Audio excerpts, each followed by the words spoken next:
Donc aujourd'hui, si je devais rencontrer mon moi d'il y a 20 ans, il y a quelques petits trucs que j'aimerais bien lui dire, lui expliquer, concernant peut-être justement l'avenir, concernant peut-être une possible carrière concernant autour du dessin, du dessin d'animation, de la création.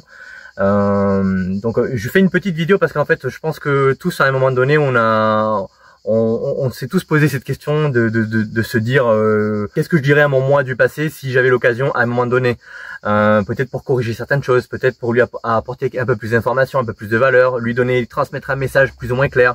Voilà, j'étais en train de rouler, je me suis arrêté juste pour faire cette vidéo, donc peut-être que ça n'a pas trop de sens, mais en fait je me suis dit c'est quelque chose que j'avais envie de faire depuis un petit moment, et tout commence par le dessin. Donc je vais plutôt parler de dessin parce que c'était une partie de ma vie, c'est une partie de ma vie en fait pendant que j'étais adolescent, j'étais jeune.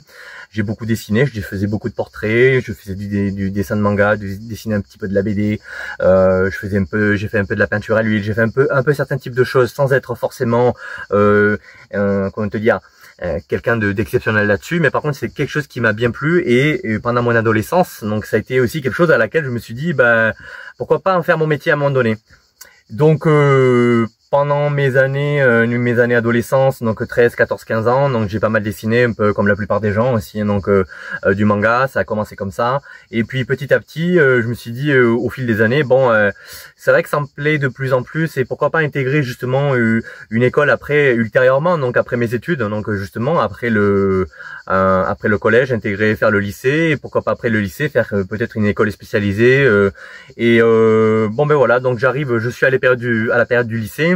Je suis en art plastique entre autres, donc je fais un parcours plutôt littéraire et avec une option art plastique et art plastique lourde. Et effectivement, à partir de là, ça a été un petit peu le déclic. C'était une façon j'ai exploré un petit peu l'histoire de l'art, la manière de concevoir certaines œuvres pour les présenter au bac. Parallèlement, je dessinais, je participais avec un pote donc à un fanzine qui venait de lancer. Donc ça m'a un peu mis le pied à l'étrier, ça m'a un peu fait découvrir un peu ce monde un peu de l'édition quelque part. Alors il faut savoir que moi je suis pas forcément légitime pour parler de ça.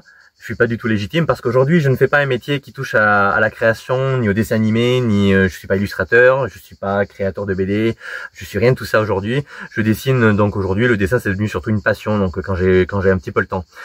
Mais si j'avais été plus jeune là et que je me serais rencontré, je me serais dit plusieurs choses. Voilà, je me serais dit écoute, ton parcours de dessin, c'est quelque chose que tu as envie de faire. Donc voilà, on va se poser, on va se prendre un petit café à côté et on va parler un petit peu de ton parcours, quoi. Parce que justement après la terminale, je me suis posé pas mal de questions. Je me suis dit pourquoi pas intégrer une école d'art, une école d'animation. Donc j'hésitais un peu. Au début, je me suis dit pourquoi pas une école de manga. Donc j'avais commencé un peu à chercher sans trop trouver. J'ai trouvé quelques petits trucs, mais c'était assez marginal quand même à l'époque. Il faut se remettre en contexte. C'était il y a 20 ans en arrière, donc l'information n'était pas aussi répandue qu'aujourd'hui. On n'avait pas autant de personnes à pouvoir contacter. Il fallait se déplacer, il fallait contacter par mail, par téléphone. C'était encore assez méconnu entre guillemets. Donc, ou alors il fallait partir à l'étranger ou partir dans les grandes villes. Donc effectivement. Et donc c'est là que ça se passe. Donc je me suis dit je fais un peu le point avec ma famille et c'est pas forcément évident quand tu vas expliquer à ta famille que tu as envie de faire du dessin animé par exemple, ou que tu as envie de faire un métier dans le dessin.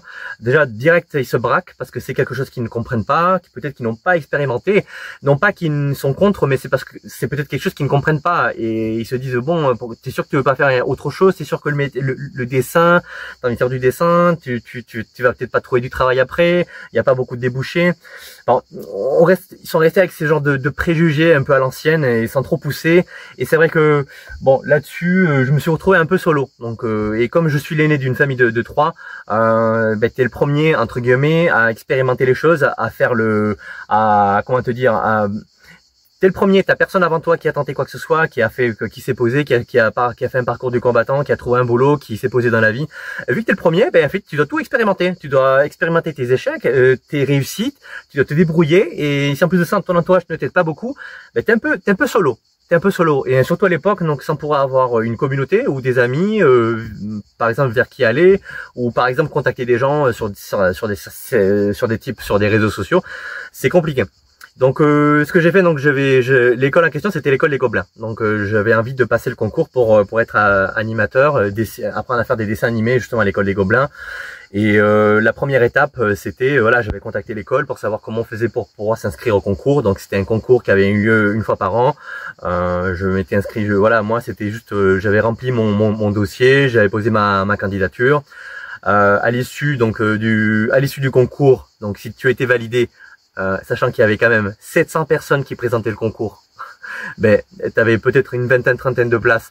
Tu avais droit à passer une autre épreuve où tu présentais ton book, où tu faisais une épreuve écrite, un peu culture G, animation et cinéma et tout ce qui peut toucher. Mais si tu ne passais pas l'épreuve de dessin, tu étais recalé, direct. Donc pendant un an, donc j'ai contacté l'école, ils m'ont proposé un peu des parcours un peu par-ci par-là, des cours un peu d'accompagnement, c'est intéressant, mais ça restait quand même assez cher. Faut savoir aussi que bon, c'est bien beau quand tu as envie de faire des écoles un peu sympas, mais le problème c'est que quand t'as pas le budget, quand t'as pas le financement, quand la famille elle ne peut pas t'aider, même si tu bosses à côté, que tu essaies de te débrouiller pour bosser le juillet, août, même voire en décembre quand tu es étudiant, bah, tu essaies de mettre de côté. Déjà c'est pas forcément évident, mais ça coûte extrêmement cher.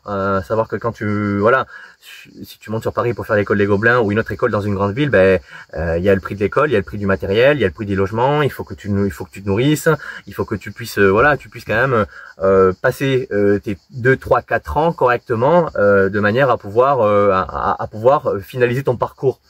Et en plus de ça, il faut que tu sois accepté. Donc ça c'est la première étape. Alors donc du coup, je me présente au concours le jour J, en sachant que bon, par manque de conseils, peut-être par manque d'autodétermination, ben c'est compliqué. J'ai pas forcément suivi une préparation poussée, carrée. J'avais un niveau de dessin qui était correct, voilà. Je dessinais un petit peu de tout, mais voilà, j'ai échoué. J'ai pas réussi à passer la première épreuve. On était 700, c'était assez intimidant. Et puis bon, faut croire que ce que j'ai proposé n'était pas suffisamment bon. Et il faut savoir que les gens qui se pointent à 700 dans une salle pour passer le même concours que toi, ces gens-là se sont déjà bien préparés. Souvent c'est des bêtes, hein, aussi bien les gars que les nanas. Ils se défendent très bien. L'épreuve en question, c'était, je crois que tu avais 3 épreuves de dessin. Tu avais une épreuve où tu avais un personnage que tu devais animer en sautant. Tu devais le dessiner avec des volumes différents, dans des positions différentes, en plongée, en contre-plongée. La deuxième épreuve, c'était dessiner Central Park de tête. Il fallait que tu le dessines. Donc il te disait un plan d'ensemble de Central Park sans te donner trop de précision. Après, à toi, avec ce que tu connais, avec ce que tu sais, avec ta mémoire visuelle, de faire le croquis. Et ensuite, tu avais une épreuve de perspective. Si je me trompe pas, je te parle de ça, c'était en 2005, hein, 2005 grosso modo. Hein. Une épreuve de perspective, donc où tu avais des escaliers en collimation et tu devais imaginer la position d'un personnage. Enfin, c'était assez costaud quand même. Hein. C'était assez costaud. Et moi, à ce niveau-là, je m'étais pas bien préparé. Donc, j'avais pas suivi de formation particulière. J'avais suivi quelques tutos vite fait comme ça, quelques livres, mais bon, tu te doutes bien que c'est complètement éclaté, quoi. Donc, c'est pas le top. Donc, voilà. Donc, j'ai pas eu ce concours et ça a été quelque chose qui m'a un peu démotivé après à la fin, une petite déception. J'ai voulu le retenter après l'année d'après, mais finalement, non, ben, je me suis rabattu vers une école de BTS en art appliqué, qui était ma foi assez intéressante sur un cursus de 3 ans. C'était bien, mais dans cette école-là, en fait, j'avais surtout travaillé un peu le multimédia, la publicité et faire un petit peu de l'art, entre guillemets, mais finalement, rien de concret là-dessus. Alors c'était une bonne école, mais par contre, par rapport aux aspirations et aux envies de l'instant, c'était pas du tout ce qu'il fallait. Et même après, si j'avais été pris à l'école des Gobelins ou dans une autre école par exemple, parce que j'avais Émile Coll aussi en tête à Lyon, je pense que voilà, ça aurait été compliqué de financer tout ça. Donc personnellement, même ma famille n'aurait pas pu suivre et moi à l'époque, j'aurais pas pu financer la totalité justement de mon parcours. Donc c'est vrai que tu peux avoir des aspirations, tu peux peut-être avoir du talent ou bien te débrouiller, mais par contre voilà, si t'es pas bien accompagné, que la famille n'est pas là pour te soutenir un minimum, parce qu'il faut dire que l'entourage joue beaucoup, ben tu te retrouves un peu face à une impasse et t'es obligé de te rabattre sur autre chose qui n'est pas forcément ce qui t'intéresse. Donc de fil en aiguille, tu t'aperçois, tu dérives petit à petit de ton parcours initial, du moins celui auquel tu aspirais, parce que c'est vrai que c'est compliqué quand on demande à quelqu'un qui est dans sa vingtaine voire un petit peu avant, qu'est-ce que tu as envie de faire de ta vie, c'est compliqué aujourd'hui, c'est compliqué, qu'est-ce que tu veux faire de ta vie, alors quand tu arrives à trouver quelque chose qui te plaît et qui a peut-être un potentiel, ben c'est quand même super. Donc pour les parents, c'est génial. Ils se disent bon, il a une idée fixe, il faut le pousser, il faut l'amener vers ce qu'il veut. Il faut l'appuyer, il faut lui apporter le soutien dont il a besoin. Quand c'est possible, bien sûr. Et même si les parents ne connaissent pas grand-chose là-dessus, il faut peut-être faire aussi un effort pour accompagner, pour se renseigner sur ce qui plaît à son enfant. Est-ce qu'il y a des débouchés? Est-ce que dans 3-4 ans, quand il terminera, ça sera pas bouché? Il y aura toujours des possibilités. Et donc voilà, ça c'est une des choses. Donc une mauvaise préparation, un entourage qui est bienveillant mais qui n'est pas là, qui est pas sur le même canal que toi et qui, voilà, malheureusement ne peut pas trop t'aider. Et qu'est-ce que je peux te dire de plus? Donc après derrière, ce que je leur ai dit, à mon moi, c'est voilà, pense bien ton parcours, réfléchis-le bien.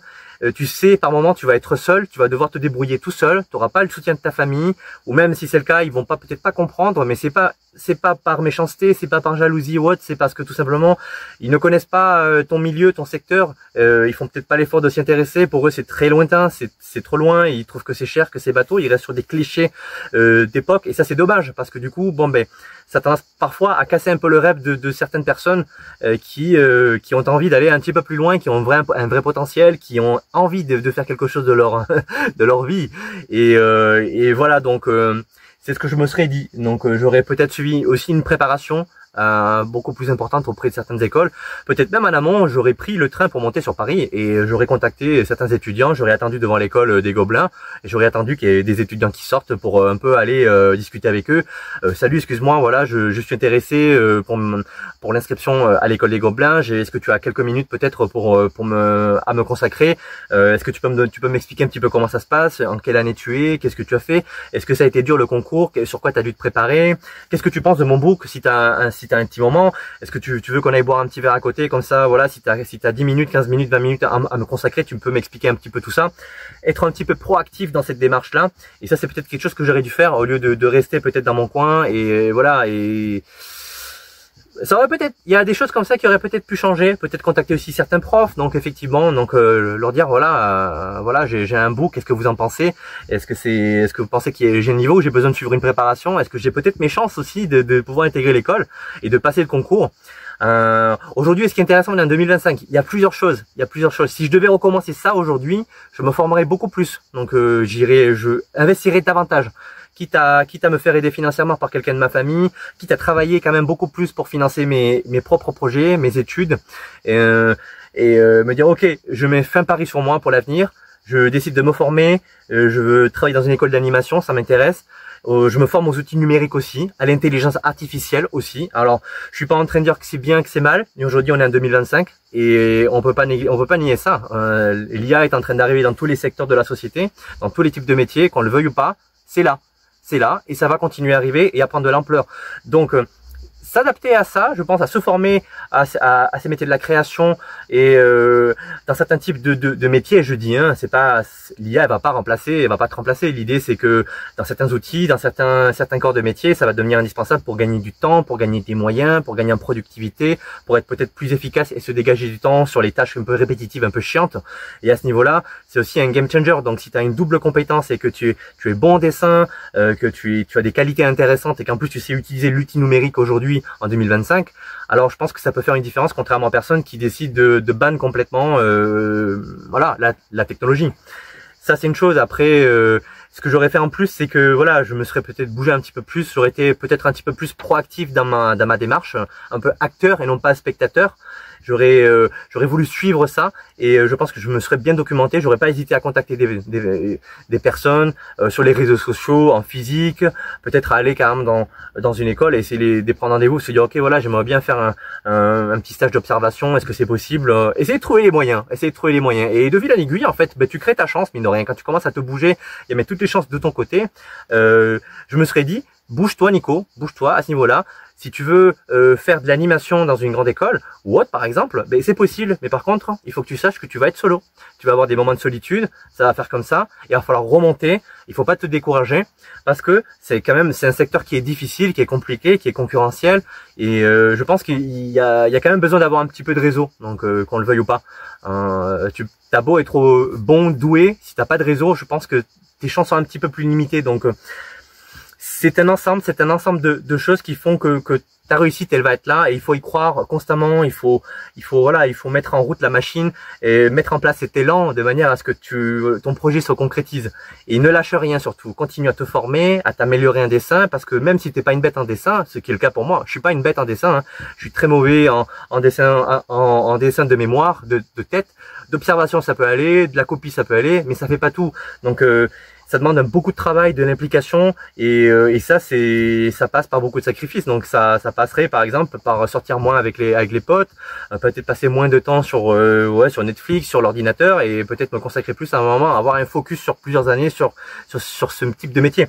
Et peut-être, qui sait, donc peut-être que plus tard j'aurais pas fait de l'animation comme je l'aurais souhaité à un moment donné, mais peut-être que en mettant en place toutes ces actions petit à petit, année après année, ça m'aurait aiguillé vers quelque chose, vers peut-être un nouveau type de métier ou autre chose que j'aurais découvert, que je ne connaissais pas et qui m'aurait bien plu. Et à ce niveau-là, je pense que voilà, quand c'est possible, je me serais pas contenté de la première école d'à côté, parce qu'elle est à côté, elle est moins chère, et parce que j'ai un entourage qui t'encourage pas, ou qui malheureusement n'est pas là pour t'épauler. Et voilà, t'es seul des fois, t'es seul, et face à tout ça, et t'es seul avec tes idées, tes ambitions, tes envies. Et il faut pas se décourager. C'est normal de se décourager, de toucher le fond et de remonter. C'est normal, surtout quand on est en pleine construction, quand on est adolescent, donc 13, 14, 15, 16, 17, 18 ans. On a envie d'autre chose, on a envie un peu de liberté, mais il faut pas oublier que c'est pendant ces années-là que tu commences à préparer ton avenir. Et il faut pas s'oublier, il faut pas se négliger, il faut pas non plus, faut profiter de la vie aussi. Donc ce sont des belles années, donc concrètement, c'est ce que je me serais dit, plus qu'un ton moralisateur, peut-être un ton un peu plus bienveillant, un véhiculant un message, quelques petits conseils, mais comme si de conseils de grand frère. Voilà, c'est ça, le conseil du grand frère qui est là et qui veut ton bien et qui cherche justement à ce que tu arrives à faire ce que tu as envie de faire dans la vie. Donc voilà, c'était juste la petite vidéo consacrée à un petit truc. Donc c'est un petit parcours, un petit point de ma vie, peut-être qu'il y a quelque chose qui aurait pu changer. Donc aujourd'hui, je fais totalement autre chose. Je fais pas de l'animation, je fais pas de la création. C'était quelque chose qui me plaisait, mais bon, avec le temps, et je l'ai toujours en moi. Mais aujourd'hui, c'est pas possible. Donc aujourd'hui, le dessin, ça reste au stade de passion et pas plus. Donc voilà, écoute, j'espère que cette vidéo n'a pas été trop longue, que ça t'a pas trop saoulé. Mais je trouvais qu'il y avait des choses intéressantes à dire, donc du moins personnellement, bon, ça n'intéresse pas tout le monde, je peux le comprendre, mais peut-être que je la reverrai de moi-même dans quelques années, je me dirai ouais, écoute, peut-être que ça a pu apporter quelque chose, peut-être que quelqu'un de plus jeune, peut-être que quelqu'un qui se retrouve un peu dans ce profil, qui se reconnaît, se dira putain, c'est peut-être intéressant ce qu'ils disent gars-là, donc il a pas tort à 100% et il y a peut-être des choses intéressantes à prendre. Donc si ça peut apporter un petit peu d'aide, un petit peu de réflexion personnelle pour la suite, pour les plus jeunes, pour les gens qui veulent se lancer dans une carrière créative ou autre, peu importe, hein, illustration, de la BD, du manga, ou que sais-je, même le jeu vidéo. Après il faut voir, il faut peser le pour et le contre, il faut bien s'enseigner, il faut prendre le temps de faire sa veille, et pas partir tête la première sur les débouchés, sur ce qui va arriver plus tard. Aujourd'hui plus que jamais, avant tu pouvais commencer un cursus et le faire pendant 3, 4, 5 ans, tu étais sûr qu'en sortant ça n'avait pas trop évolué. Aujourd'hui c'est complètement différent. Aujourd'hui tu vas commencer ta première année et en sortant, au bout de 3, 4 ans, voire même 5 ans, les choses auront complètement changé. Et ce que tu auras appris pendant ces 3-4 ans, ça peut même devenir un peu obsolète. Donc tu vas devoir désapprendre tout ce que tu as appris pour réapprendre après. Et si j'ai un truc à proposer, et dernier truc que j'ai testé et qui a porté ses fruits, c'est si vous devez faire un stage, c'est ce que je me dirais à moi, hein, je dis, si tu dois faire un stage, privilégie peut-être une alternance, c'est plus intéressant. Trouve une entreprise intéressante, ça c'est un vrai parcours du combattant, mais qui va t'accepter en alternance. Pourquoi? Parce que justement tu vas être au sein de l'entreprise plusieurs fois par semaine, et en fait ce qui est bien c'est que tu vas vivre avec la vraie entreprise, avec les vrais enjeux du marché, la vraie demande, et plutôt que faire un stage justement de quelques heures par-ci par-là, à gauche à droite, et passer la plupart de ton temps à l'école. Donc l'école c'est bien, mais si tu peux faire une alternance au sein d'une entreprise, d'un studio ou quelque chose comme ça, c'est encore mieux, c'est tout bénef. parce que tu vas suivre, tu vas être payé pour ça, tu vas prendre plaisir, tu vas évoluer parce que tu vas apprendre beaucoup plus de choses et à la fin ça pourrait déboucher sur un CDI, sur quelque chose de plus concret. Et si c'est pas le cas, c'est une bonne expérience. Tu peux partir à l'international, à l'étranger et si tu parles anglais, donc c'est quelque chose à faire. Ça aussi, ne néglige pas les langues. Donc si tu es pas très bon en anglais, ce que je me serais dit, je lui ai dit Nico, améliore-toi en dessin, en technologie et apprends en moins l'anglais pour pouvoir être assez flexible et pouvoir partir donc un peu quand tu veux, si c'est possible, si une opportunité est plus intéressante ailleurs. Alors je dis pas qu'il faut quitter la France, hein, donc, mais des fois quand le marché du travail est quand même saturé, des fois ça peut être intéressant de bouger pour peut-être revenir après. Mais ça peut faire une bonne ligne sur ton CV un peu plus tard.